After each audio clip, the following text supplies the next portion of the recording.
Wise news, খবরের সত্যাসত্য 24 ঘন্টা। সিবিআই, ইডি, ইনকাম ট্যাক্স, বিজেপির পোষা কুকুর। পূর্ব মেদিনীপুর জেলার তমলুক লোকসভা কেন্দ্রে বিজেপি প্রার্থী তথা প্রাক্তন বিচারপতি অভিজিৎ গঙ্গোপাধ্যায়ের অডিও প্রকাশ করার পর সংবাদ মাধ্যমে মুখোমুখি হয়ে ঠিক এভাবে মন্তব্য করলেন তমলুক লোকসভা কেন্দ্রের তৃণমূল প্রার্থী দেবাংশু ভট্টাচার্য। তিনি বলেন, দুর্গাপুজো আসছে, কি দেখে বুঝতে পারবেন।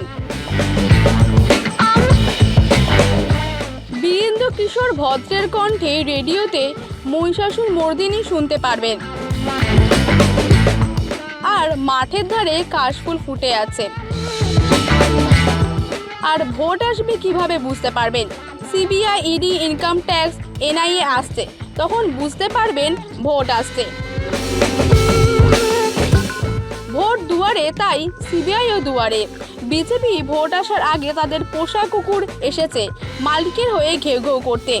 আমি আবারও বলছি, তোমাদের কাছে এইসব কেন্দ্রীয় এজেন্সি রয়েছে, আমাদের হাতে মমতা বন্দ্যোপাধ্যায় রয়েছে এবং লক্ষ্মীর ভাণ্ডার রয়েছে।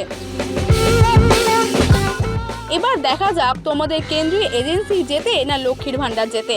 তবে জেতার পক্ষে সম্পূর্ণভাবে আশা করবেন প্রার্থী দেবাংশু ভট্টাচার্য। তিনি বলেন, মানুষ যদি ভোট দিয়ে জেতাতে পারে তাহলে অবশ্যই আমি জিতব।